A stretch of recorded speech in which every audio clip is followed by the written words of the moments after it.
The horrifying discovery of two children's bodies found abandoned in suitcases. These children may have been deceased for a number of years. It's August 11th, 2022, and while the COVID-19 pandemic is nearing the end in New Zealand, a storage unit is holding an auction on one seemingly ordinary afternoon. A lucky man believes he's got a good deal, a bargain even. His winning bid of $401 secured him an abandoned storage unit full of an entire household of items. These kind of auctions are held when people do not pay or abandon their items in rental storage. It's an all too common sight after the pandemic when many people had no choice but to foreclose on their homes and even lose their belongings. But as they say, one person's pain can be another person's gain, or opportunity, to put it kindly. The storage unit needs to recoup the losses too, and vacate the unit so it could be rented out to the next prospect. Back to the winning bid. A man named Hongi, hoping the items inside would score more than 401 New Zealand dollars, and he could resell and keep some of these as a profit. Inside the unit seemed to be a random assortment of junk. A washing machine, a bed, a kitchen table, microwave, the usual bits and bobs from your average household. Nothing out of the ordinary, except, moving some of the items, a putrid, foul smell permeated the air, enough to make you gag. It was a miracle none of this made it outside. If it smelled like something died, it's because something did. But what foul odor could be left behind like this? Clues. A dozen boxes, black trash bags of various sizes, orange suitcases full with items. Wihongi described the smell like a dead rat. But all these items, for better or worse, were not his property or problem exactly. So without hesitation, he used a knife to cut open the layers of bags, hoping to get to the source of the smell. With each cut, the smell became more and more overpowering, but he soldiered on. After peeling away the layers through bags and boxes, he discovered inside one of the suitcases a curled up, desiccated body of a young boy. The boy had on large brown pants, a green long-sleeve shirt and a puffer jacket, as if he was dressed for the outside. With abject horror to see a little child disposed of this way, it was sickening to everyone. But Wihongi took a step back and decided not to pry any further. This was something only the police could take over. This horrific discovery has ties to an ordinary, loving family, a family with South Korean roots. Let me take you back to 1993. Jasmine Jeon Lee was born in South Korea, but own family moved to New Zealand in 1993 when she was just 13 years old. For the most part, she grew up here in New Zealand, except for the time she had to return to South Korea when she was 18, because tragedy stuck in her family. Her father had just passed away, but 2 years after, she returned to New Zealand and continued university and studied hospitality. She would attend church, always keeping the faith, and perhaps it was fate itself which led her to Yuna Jo. Ian worked a stable job at the Auckland airport, and like Jasmine, he was involved in church activities in his spare time. He was in fact the leader of their church's youth group. They would get along well, eventually fall in love, and in time, they would tie the knot in 2006. They lived and moved in several homes. First, a small apartment, then a small house in West Auckland. Eventually, they moved into a home in the neighborhood of Papatoetoe, South Auckland. Life was good. Jasmine gave birth to their daughter in September 2009 and their son Minu 3 years later. Minu was born with a cleft lip and had some speech delays, but other than this, they were an ordinary normal family like everyone else. People who knew them described their kids as polite, well-mannered, and cheerful. From the outside, everything seemed good. However, darkness would soon descend on the family. In 2017, Ian, the rock of the family, received news that would change everything. Ian was diagnosed with esophageal cancer. He moved to South Korea to seek treatment, then alternative treatments. But no matter what he tried, the prognosis wasn't good. He was advised the cancer was terminal and he had little time left to live. It's unimaginable what the family must have been going through. Ian returned to New Zealand and checked himself into a hospice for end-of-life care, perhaps so he could go peacefully and not burden his family.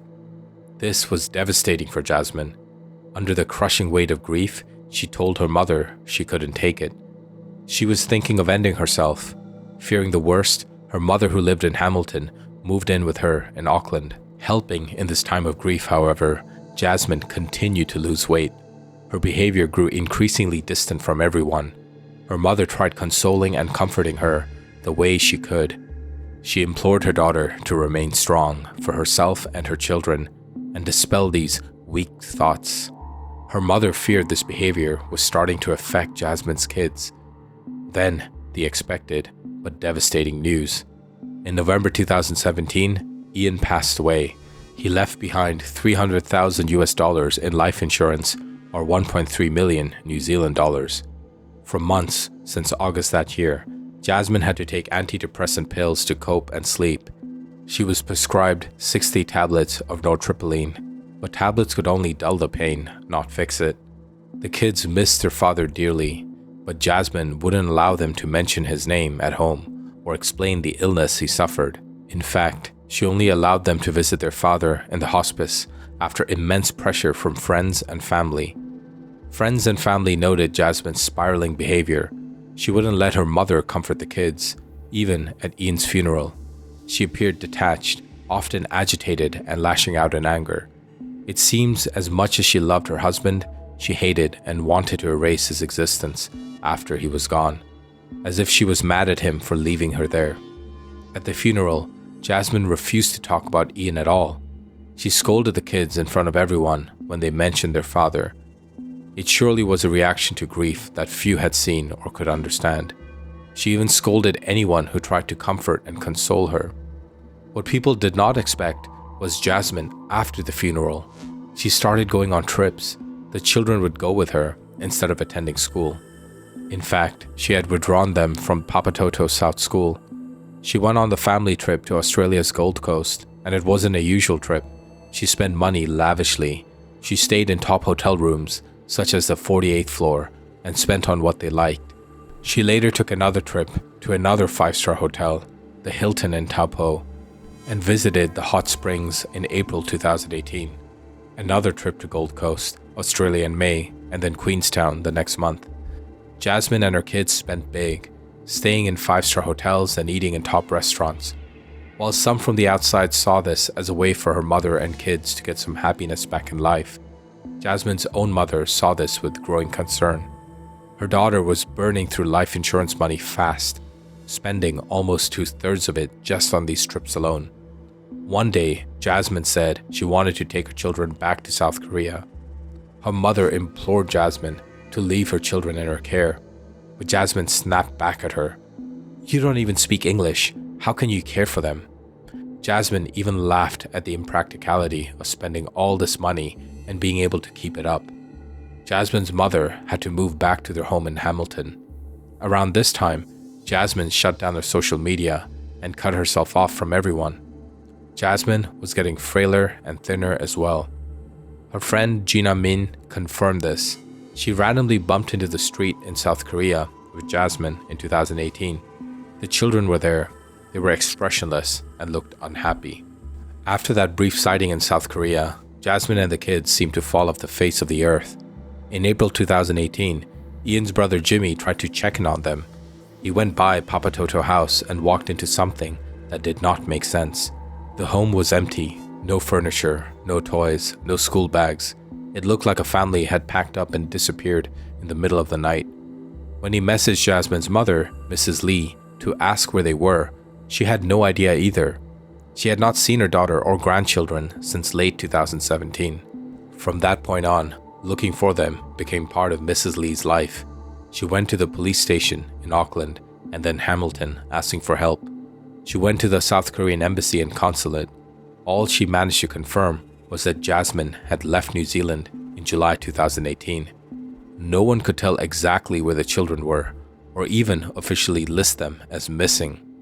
Because she did not have their exact English spellings or dates of birth, because she did not clearly state that she feared they were in immediate danger, authorities treated it like a vague welfare query.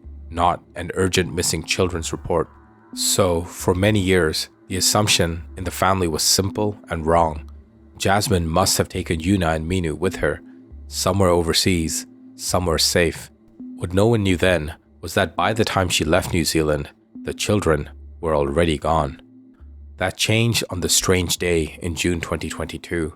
Mrs. Lee was now living quietly in Auckland when her old pastor from Hamilton called. A hospital in South Korea was trying to reach the family of a woman named Hakyung Lee, a patient on a psychiatric ward who claimed this pastor knew her mother. The name did not add up. Her daughter's name was Jasmine, or Ji-yoon, not Hakyung. But when Mrs. Lee finally got on the phone, she recognized the voice right away. It was Jasmine. The first thing she asked her daughter was the question that had been haunting her for years. Where are the children? Jasmine's reply was flat and cold. Mom, I don't have any kids. Mrs. Lee knew her daughter was in a psychiatric hospital. On advice from others, she held back. She did not argue or push. She told herself, maybe the kids were staying with in-laws. Maybe a friend. Maybe this was just the illness talking. She flew to South Korea and visited Jasmine in person. Over time, Jasmine was discharged, seemed calmer, and started talking about coming back to New Zealand. Mrs. Lee paid for tickets. The plan was simple. She would return first, her daughter would follow a week later. But Jasmine never boarded the flight. 2 days after Mrs. Lee landed back in Auckland, the phone rang. This time, it was the New Zealand police. They told her they had finally found her grandchildren. Then they said words no grandparent should ever hear. Both children were dead. As we heard in the intro, Hongi's bargain storage unit turned into a nightmare the moment he opened the first suitcase and found the body of a young boy. When police arrived and took over the scene, they opened the second suitcase. Inside was a young girl who curled on her side, wearing a long-sleeve little princess shirt and a pink hooded jacket trimmed with fur. Both children were fully dressed and placed carefully before being sealed away. The suitcases were taken to Auckland Hospital mortuary for examination. When officers traced the storage unit contract, one name came up, Hakyung Lee. Once they cross-checked the name with the immigration and family records, it all clicked. These were not unidentified children. The remains belonged to 8-year-old Yuna Jo and 6-year-old Minu Jo, the same children who had vanished with their mother 4 years earlier. Forensic pathologists later said the children had been dead for up to 4 years. Their bodies were too decomposed to show a clear cause of death, but toxicology found antidepressants in their system, and the official finding was simple and brutal. Homicide by unspecified means, associated with an antidepressant drug. The drug alone may have killed them, or it may have sedated them long enough for some other method, like suffocation, to finish the job without leaving obvious marks. The condition of the remains, there was no way to be sure. Once the suitcases were identified, the focus shifted to one person, the children's mother, Jasmine Lee, or, as she now calls herself, Hakyung. Police discovered she had rented the Papatoetoe storage unit under her new name, paid 1 month in advance, filled it, and then disappeared overseas. There were no more payments after that, only the automatic late notices that eventually triggered the auction. On August 22, 2022, New Zealand authorities issued an arrest warrant and notified South Korean law enforcement. Less than a month later, in the early hours of September 15th, Korean officers and Interpol agents raided an apartment in the coastal city of Ulsan. The unit belonged to a company that housed its workers. Investigators suspected an employee was sheltering her on the top floor.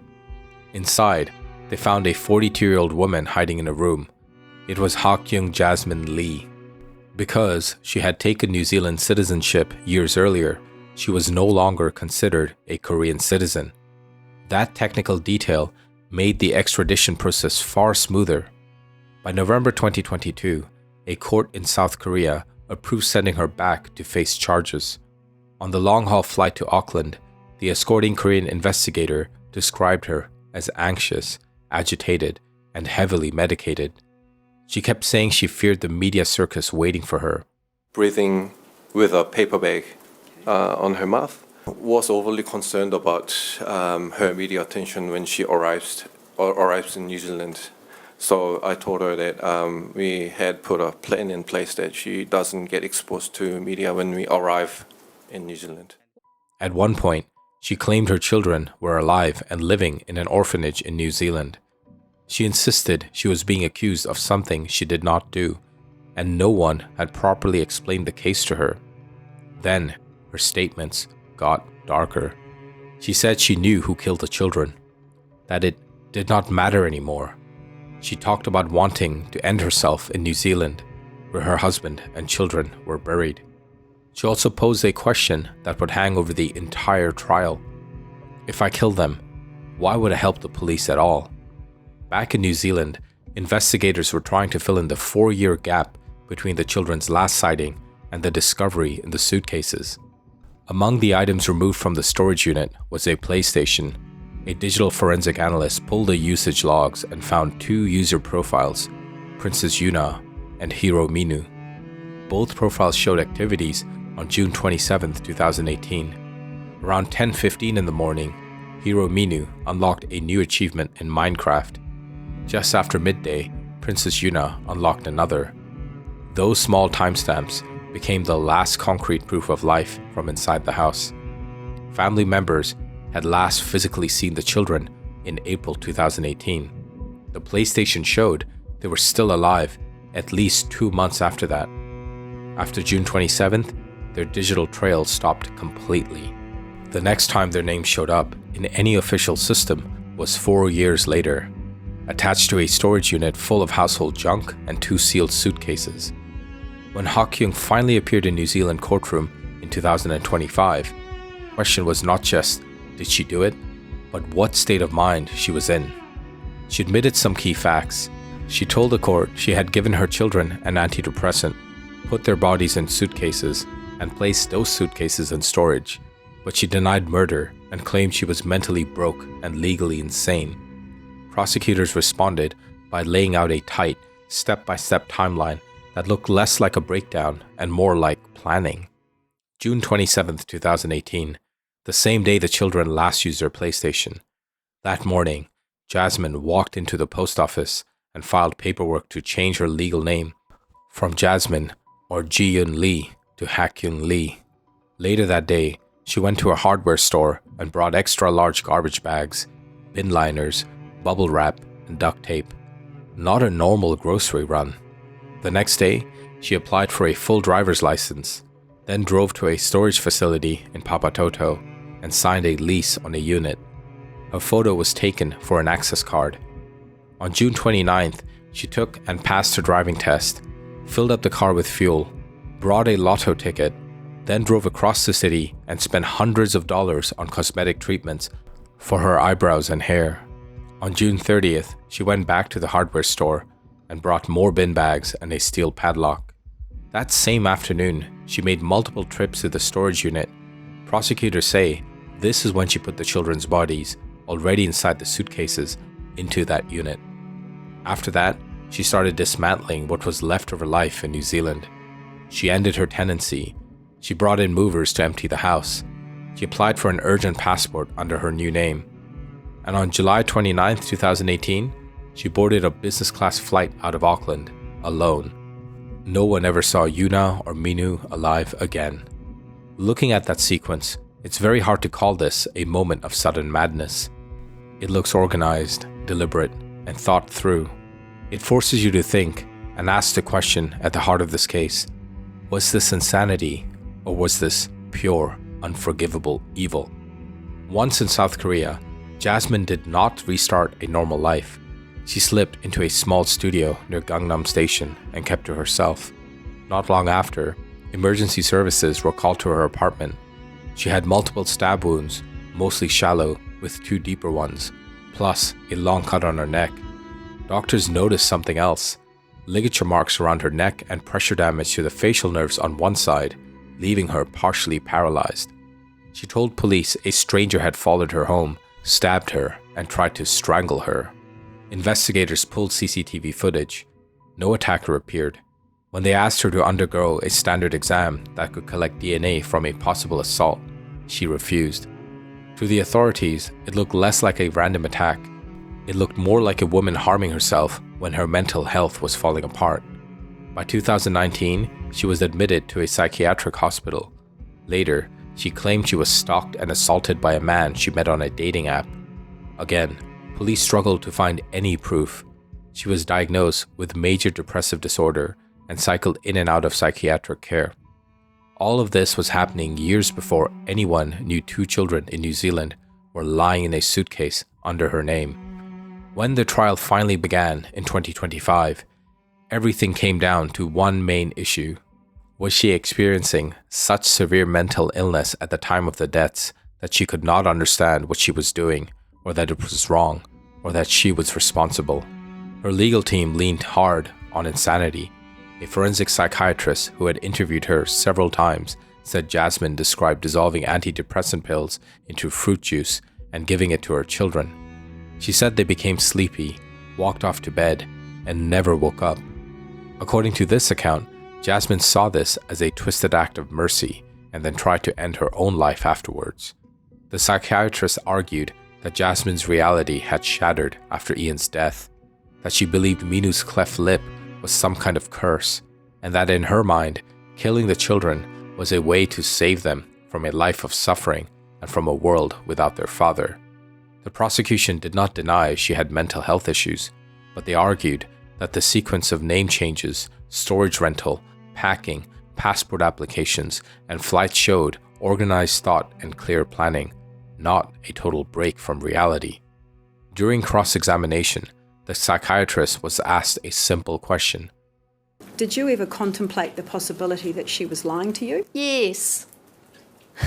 Yeah. That hesitation cut through the defense in a way the jury seemed to feel. About 3.5 hours of deliberation, the jury returned. They found Hakyung Lee guilty on 2 counts of murder. At sentencing in November 2025, the courtroom was focused less on her and more on the people she left behind. Mrs. Lee, the children's grandmother, gave a victim impact statement. She described years of trying to find her family, the nights she could only fall asleep with alcohol, and the constant questions in her mind. The one that hurt the most was simple. If Jasmine wanted to die, why did she not die alone? Why did she kill her children instead? She said the pain felt like someone was cutting through her bones and gouging out her chest. She expected it to carry until the day she died. Ian's younger brother, Jimmy, spoke through a written statement. He said learning the truth shattered their family a second time. First, his brother's death, then this.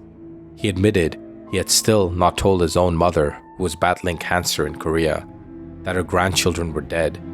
She still asked about them. He was terrified she would see a headline and find out that way. He also had not told his own kids what had happened to their cousins. He and his wife did not feel ready to introduce that kind of pain into their children's lives. In the end, the judge sentenced Jasmine to life in prison with a minimum non-parole period of 17 years. Yuna and Minu, if they had lived, would be teenagers today. Even with a guilty verdict, this case left some brutal questions behind. Before any of this happened, Jasmine had already told her mother she wanted to end herself and take her children with her. After everything we have seen, you really have to ask yourself whether that was a desperate warning from a broken mind or a story she later leaned on to gain sympathy after killing her kids and chasing a new life on her own. 2 children were quietly pulled out of school. Their mother cut herself off from friends and family, yet no teacher, no agency, and no one in power managed to stop what was coming. If she had just kept paying the storage bill, would anyone ever have gone looking for Yuna and Minu at all? I'll leave you with one final thought. Gina mentioned recalling one event before the whole incident. The women were discussing what they would do for their kids. Jasmine was the only one who broke from the group and said she would gladly sacrifice her kids for her husband. Now folks, if this case has moved you, and you want to hear more deep dive true crime stories told from start to finish like this, make sure to like this video and subscribe so you do not miss the next one, and take care of yourself folks. Thank you. Victor out.